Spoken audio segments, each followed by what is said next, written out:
So the rumors are true, and James BradBerry has just been released like a couple hours ago. It's a couple hours like fresh. But the thing is, Joe Shane, the Giants general manager, their new general manager, has just informed James BradBerry that he's been released. And now James BradBerry is officially a free agent. He is gone. He's not a part of the New York Giants anymore. And now he's in free agency. So let's talk about it. The Eagles are a big play into James BradBerry because BradBerry was a guy that the Eagles could have signed a couple years ago.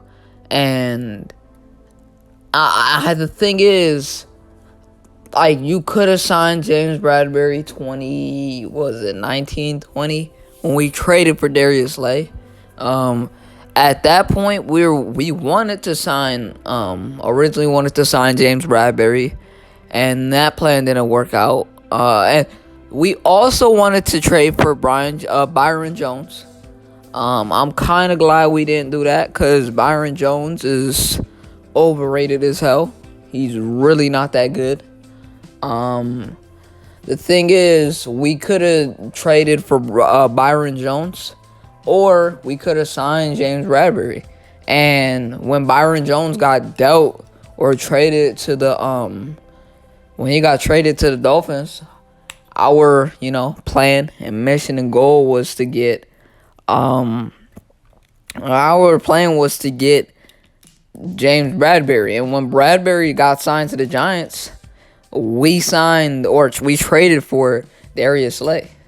And he was, I would say he would be the best corner at the time.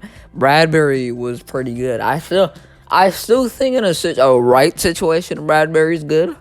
I think he's more of a scheme fit than an actual just legitimate, like, just number one CB.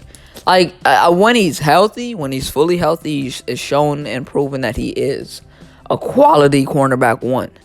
But the thing is, it's got to be a scheme fit. It's got to be the right scheme fit. And that's why I think it's going to be either the Raiders, us, Miami, maybe Pittsburgh. Not Miami. Pittsburgh, I meant to say.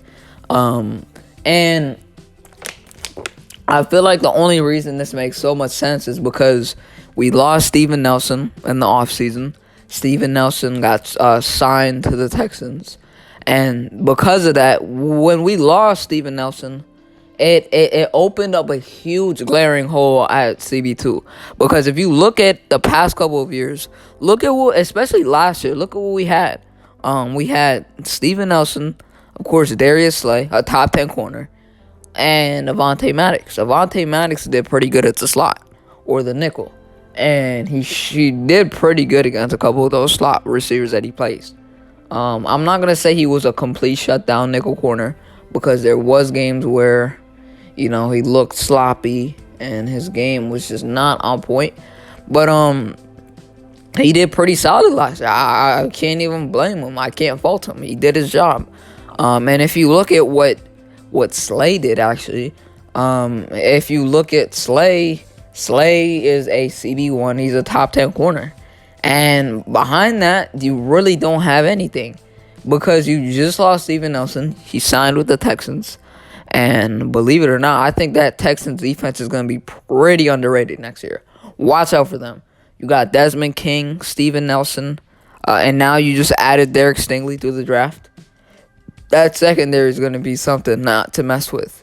And then you just, I think they got Christian Harris too. He got drafted to the Texans.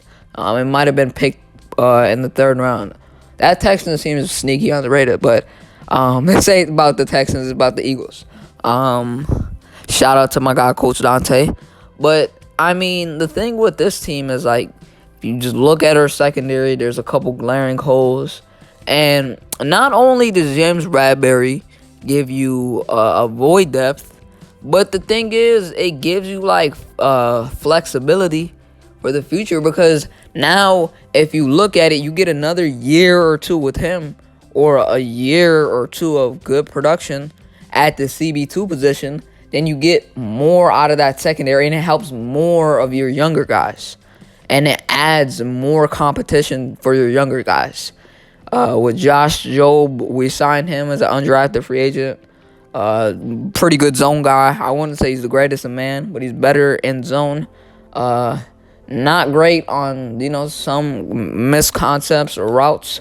And or alignments. In some alignments he gets confused. And I just feel like this adds leadership and veteranship. If you add a guy like James BradBerry. And I think he is 30 or he's 28. So he's really not that old. He's 28 years old. And I know he has a huge void depth in his contract. I don't know how much of the money that the Giants are eating after losing him. But it gives them a lot of, I guess, dead cap. But it adds some, cap space into that Giants organization. But either way, if you think about it, that Giants team just saved up a lot of money. And if you add a guy like James BradBerry, find some holes in that offensive game, because he played that Giants offense. So he knows some of the weaknesses of Daniel Jones, and he knows most of the weaknesses because he played him a lot in practice, and he watched a lot of tape and film. I wouldn't say film, but he watched a lot on the sidelines, and I feel like that could add something, especially him being in our division. I feel like this would make a lot of sense. It's a CB2, and we run a press. I would say we run a zone, right? We also run press zone. We run press man too. So it's like we run press, but the thing with that is, if we run press, it helps out Slay because he wants to go press man. So either way, we could flip back and forth between man because Slay wants to go man, and then whenever we go press, we're pressing off. And I feel like if you add a guy like James BradBerry, you're going to go press man, but more press zone. But this would be a good addition. What do you guys think? Leave a like in the comment section. Y'all have a good day. Stay safe. Stay blessed.